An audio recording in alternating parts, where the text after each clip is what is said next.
Everyone always brags that they either have or know of the best Halloween scary story. Everyone except me. I don't have a story, I have the truth.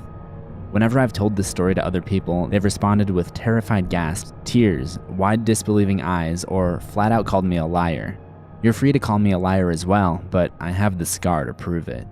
This happened to me in late October of 2013 in Tamworth, New Hampshire. At the time, I was working as a contractor, and my friend Toby and I had each separately driven to a ramshackle old house, at least 40 years old, at the top of a very steep incline deep in the woods. The house had been foreclosed upon by the bank, and all the property inside had been abandoned. We had been hired to look at the house and provide an estimate for renovating it, to determine whether it was worth reselling or better off being torn down for scrap.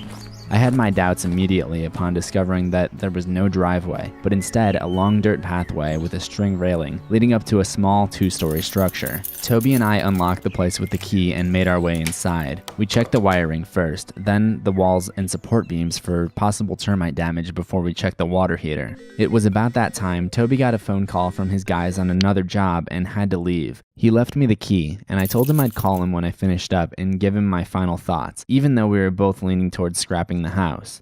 After Toby left, I checked upstairs, which was pretty much just a loft bedroom. I made my way down into the basement to inspect the furnace. Part of me wanted to skip the basement altogether. I was certain that there was nothing down there that was going to change my mind about the house, but I'm nothing if not professional and efficient. The best contractors never cut corners. The basement door was inside the pantry and led down to a single small area that was beneath the living room above.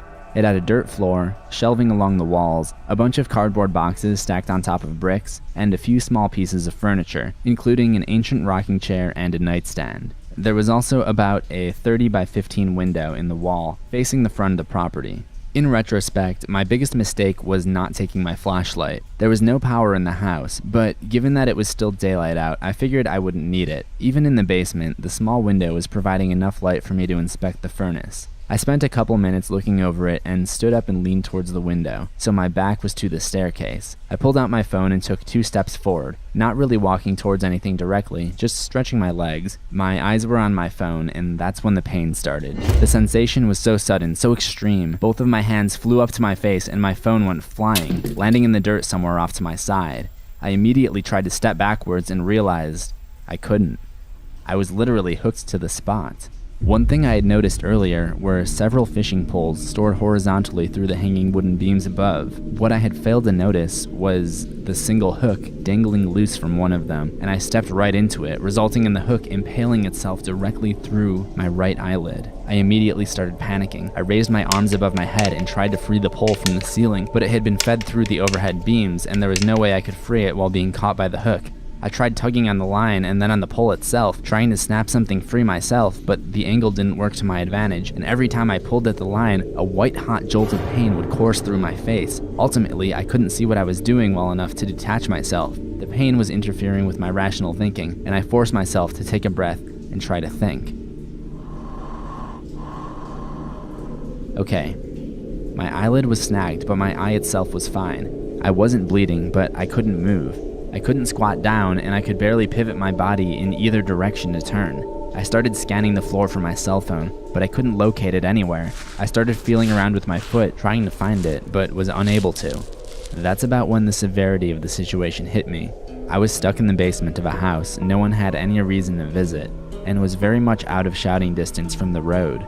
My truck was still parked below, but how many hours would it take for Toby or my wife to become suspicious and come back and check on me? I started fishing through my pockets, looking for anything sharp to cut the line. I didn't have a knife on me, but I had my keys. Awkwardly, I raised my heavy ring of keys over my head, found the line with my other hand, and tried sawing the line with the sharpest key I had. The problem was not only that every pull of the line was another stab of pain to my face, but I couldn't properly see what I was doing, and therefore didn't even know if it was working. I thought about just wrenching the hook free with all my might, but decided against it. Not only would that be unbelievably painful, but I may have ended up permanently damaging my eye. After a few minutes of extreme discomfort, I lowered the keys. It was shocking how quickly my arms had grown tired. I tried to calm myself down and just breathe, convinced that before long, someone would try calling me, and then I would at least get a sense of where my phone was, and I could try to reach for it with my legs again.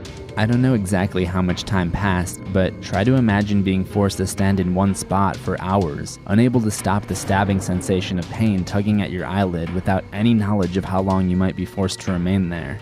For what felt like the first hour, I spat out quite a few profanities, furious with myself for missing the hook, Toby for leaving early, and threatening the life of whoever left the fishing poles where they were.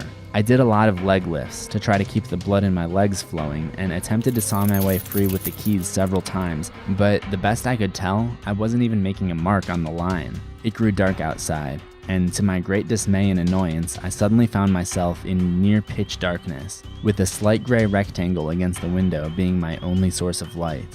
It was about that time I heard my phone ring. It was somewhere to my right behind me.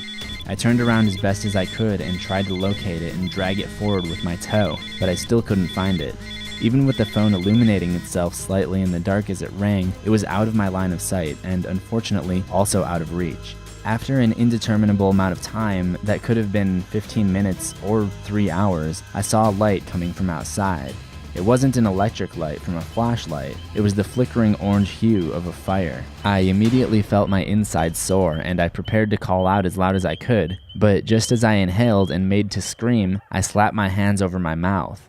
Through the window, facing the front of the house, I noticed the lower half of people in sheets walking across the property, straight to the front door. There were at least 3 of them, and I heard the door above me open, and the sound of heavy footsteps thudding across the living room floor. The basement was illuminated ever so slightly by the faint orange glow of firelight from above, slipping down through the cracks in the floorboards. My mind raced. What was happening? Were these people part of a cult? Or were they bored kids celebrating Halloween slightly early, intending to get high? Either way, they were trespassing, and I was weighing my options as to whether it would be a good idea to call out, when I heard a scream. It was muffled and sounded like it had come from a young woman. From above me, I heard 2 firm voices shout across the yard to keep her quiet. That's when the light of more torches started appearing in the front yard, and with them came more robed figures, crossing in front of the window and climbing the steps into the house. I don't think I got an accurate count of the figures walking past the window in the dark, but I guess there were between 8 and 10. I heard them gathering in the room above me, the sound of them shifting their way and assembling in a circle extremely loud and unnervingly close. My hands were both clenched into fists, but I wasn't sure why. Again, I examined my options. Clearly, the men upstairs didn't want anyone to know that they were there, and I didn't know what they would do if they discovered I was down here. But I had a feeling them just leaving me as I wasn't the worst case scenario. It wasn't like I was in any position to properly defend myself. I decided to wait it out for a while longer and try to get a sense of exactly what they were doing. If they were only there to drink and smoke pot, I figured I was probably alright. I heard soft murmuring of voices above me, though I couldn't exactly tell what they were saying. That's when there was an alarmingly loud crash of what sounded like someone hitting the floor above me, and then the front door slammed shut. I heard someone bark loudly. Was this unlocked? Someone else in the room muttered a reply. I felt my blood run cold. I assumed he meant the door. Had I left anything obvious lying around upstairs? Something they would notice and perhaps make them suspicious that someone else was nearby? I drew a blank, and suddenly, for one of the few times in my adult life, I was very, very afraid. The group of people above me started chanting a hymn of some kind. Another voice rose above the crowd. My brothers, engage with me. Be not forlorn, for his hour approaches. Oh shit, I thought. That's a bad sign. The chanting continued rhythmically, but not quite loud enough to drown out the muffled sobs of a terrified woman coming from directly above me. From the range of her voice, I could tell she was much closer to the ground and probably gagged. This isn't happening. This can't be happening. I shifted around uncomfortably, my fists rising and falling indecisively as though I was shadowboxing. As I tried to convince myself this was all some elaborate joke, there came a gruff command from above. Now raise your palms. He repeated himself loudly after a moment, and then his voice became sinister. Which shall I take? Take what? I thought. Wait, was this guy about to start hacking off? There came a metallic snap and a blood-curdling scream, and the tone of the chanting changed. It went from dull and stoic to more high-pitched and excited. That's when it happened. A trickle of something leaked down from between the floorboards and fell into my hair and on my shoulder. I nearly cursed out loud and backed away half a step, and I noticed a steady stream of warm liquid running down from the cracks above. I wiped at my hair with my hand. Yep, that was blood. There came 2 more metallic snaps and 2 more agonized screams before the chanting reached its peak, and all I could do was stand there, practically motionless, unable to act in any way, whether to save the victim from above or run for help. I was surprised their roar of chanting wasn't alerting the neighbors, despite how far away we were from the road. Just as the mock ceremony seemed to be winding down, my cell phone rang, and I felt my heart stop. I lashed out with my foot, trying to locate the phone again, to silence it, to smash it. The chanting from above was softening, but the phone continued to ring over and over, like it was trying to intentionally betray me. The chanting turned into a low murmur, and the phone rang once more, before it fell quiet. For what felt like a short eternity, there was almost no noise from above, and I was convinced that they were probably all looking at each other in confusion, wondering where the sound of the phone had come from. Suddenly, I heard a whimpering sound and a creak in the floor above me, and it sounded like someone was helping the girl up. The leader said another few words, something about everlasting pain and fire and brimstone. I honestly don't remember, and after another few moments of silence, I heard the door creak open, and the torchlight was suddenly cast out again onto the front of the property. This time, their shadows danced against the nearby trees as they filed out, and for the first time, I noticed the horrific nature of their silhouettes. All of them had disfigured heads, several with horns and a few with beaks. My heart nearly leapt out of my chest as I tried to calm myself. They were just wearing masks. They had to be. I watched several sets of robed legs walking past the window, and my breathing finally started to slow and became somewhat easier. That's when I felt it. Air on the back of my neck. There was someone in the basement with me. I hadn't heard anyone come down the stairs, but there was no mistake. Someone was literally breathing down my neck. Instead of turning, I slowly, cautiously raised my right arm and glanced at the face of my wristwatch. Reflecting back against the glass was a face peering over my shoulder. But not just any face. It was the face of a plague doctor's mask. Its giant blank eyes bore into my soul, staring unblinkingly at me for perhaps 5 seconds.